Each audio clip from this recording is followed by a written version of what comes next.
Em toda a comunicação, especialmente na questão dos negócios, uma das coisas mais importantes a se tratar é saber quem tem autoridade. Numa conversa, num post, qualquer coisa, né? Principalmente numa reunião de negócio, você precisa ter a conversa na mão. Você precisa conduzir a conversa e não ser conduzido por ela, né? Esse é um dos maiores problemas que os empreendedores passam, porque muito no Brasil a gente acha que está prestando um favor ao cliente, muito pelo contrário, nós estamos prestando um serviço, né? A gente está pedindo um favor ao cliente em comprar nosso produto. A gente está prestando serviço e azar do cliente se ele não conseguir comprar o seu produto, na verdade.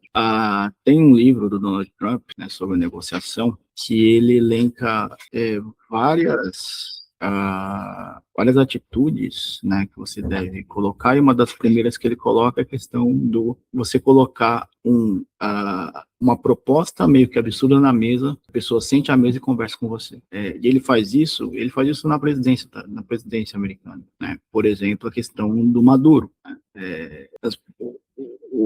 O bloco chinês teve que agir, né? A Rússia teve que agir, porque o cara, ele simplesmente perdeu o Maduro, falou, não, vou prender o Maduro agora, vamos sentar agora conversar, porque o negócio é diferente, né? E o Pablo Marçal faz a mesma coisa, porque você precisa dar um jeito de controlar a conversa, senão você vai ser engolido por ela. Eu sou o Vitor, sou copywriter, sou o Vitor Samurai do Copy, eu sou copywriter, né? Já gerei mais de R$500 mil para os meus clientes através dos meus anúncios. Sou pai atípico, sou católico e aluno do professor Olavo de Carvalho. Nessa semana estou tentando explicar sobre o fenômeno do Pablo Marçal nas eleições, né? Explicar como funciona a questão da retórica e da persuasão no campo da internet dos negócios.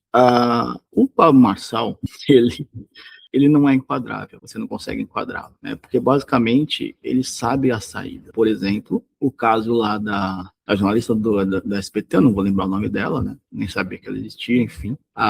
Ele falando sobre o governo Lula, né? O problema do governo Lula, que são vários, que são enormes. Ela perguntou para ele, né? Mas por que você fala tanto do Lula e tal? Ele falou assim, porque ele está ferrando o Brasil, né? E aí ela tentou, obviamente ele falou num palavrão, né, que eu não vou repetir aqui, porém, aí ela tentou enquadrá-lo, falou assim, né, mas vamos parar de falar palavrão, porque manter o debate em alto nível, não sei o quê, aí ele mete. Qual é a lei que diz que não pode falar palavrão? Qual que é a lei que diz? Então ele inverte o poder da narrativa, né, tá sempre com ele. Mas que as pessoas tentem, através de uma pergunta, através de uma colocação, tentem enquadrá-lo, ele consegue fugir daquilo e andar para fora. Na negociação, isso é muito importante que aconteça. Em qualquer narrativa, você tem que controlar a narrativa. Se você não controlar a narrativa, você acaba se perdendo. As pessoas olham para você como se você fosse mais um, né? Como você não tivesse peito para garantir aquilo ali, né? Por exemplo, né, o que acontece muito com católicos, né? Católicos acham que fazer marketing, né, ou explorar persuasão, né, explorar retórica é pecado, né? Porque eu não estou ali para usar técnicas para convencer as pessoas da verdade, né? As pessoas têm que se convencer pela verdade por si só. Cara, essas técnicas foram criadas por Nosso Senhor. Tudo que existe no mundo foi criado por Deus. A retórica, a persuasão, os gatilhos mentais, né? Isso foi criado por Deus. Óbvio que a maioria das pessoas usa isso por um lado ruim, né? Por um lado tentando mentir, tentando enganar, tentando criar falsas verdades. Porém, a técnica em si ela não é ruim. Né? A técnica em si ela é criada por Deus. Então, o que você precisa fazer é saber usar para a verdade. Você precisa ter ciência daquilo que o seu trabalho, no caso da saúde mental, para católicos, né? Ela é algo imprescindível para uma sociedade que está cada vez mais ansiosa, uma sociedade que perdeu o rumo, basicamente, né? A gente tem um problema moral muito forte, a gente não consegue, né? Tem o caso da WNBA lá, a gente não consegue definir, eles não conseguem definir o que é uma mulher, né? Aí tem a história do Anis Canter, né? Que até eu quero falar sobre isso aqui no canal, um pouco mais para frente, delas não conseguirem definir o que é uma mulher, né? chegou nesse absurdo. A gente não consegue definir, né? Teve um caso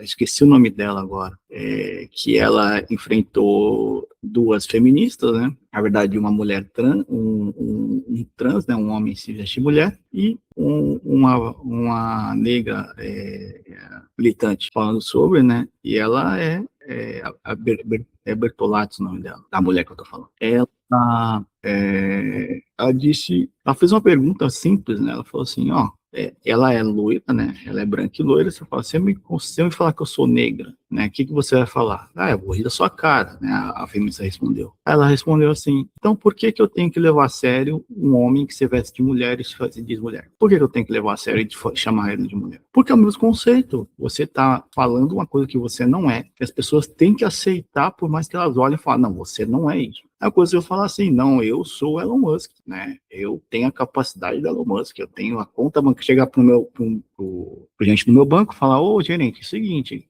a minha conta tá errada aí, porque a minha conta é do Elon Musk, eu sou o Elon Musk. Então, deveria ter pelo menos aí uns 100 milhões de dólares aplicados. Tá aí, minha conta não tá esse nível aí.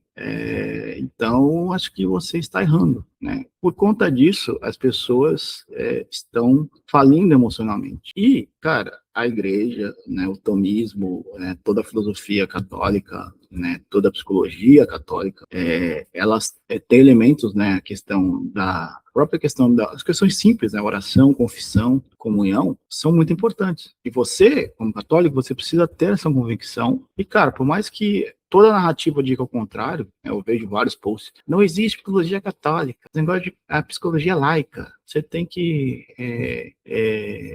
dar liberdade do seu paciente. Tudo bem, o paciente ele pode ser humanista, não tem problema, só que eles têm que saber que eu sou católico, e a minha base, né, a minha base de cura, a minha base de trabalho é basicamente no catolicismo, tomismo. Agora, se você não quer, vá para outro profissional. Tem gente que quer, né? Então a gente tem que ter e a partir dessa convicção, trabalhar, né, e colocar a nossa fala de uma maneira mais eficaz do que você ficar se defendendo ou ficar, não, veja bem, não sei o quê. Não como o Renan Santos, igual eu comentei, né? Que o Renan Santos, ele fala pra patota dele, tem que matar mesmo, bandido bom é bandido morto. Aí chega pra Natuzaneri e, não, veja bem, é só uma figura de linguagem, não era bem assim. Pelo amor de Deus, né? Tem que ter convicção. E o Trump, por que ele é muito bom nas negociações, né? Eu não estou dizendo que o governo dele é bom, tá? Eu só estou dizendo que ele é bom nas negociações. Porque, né,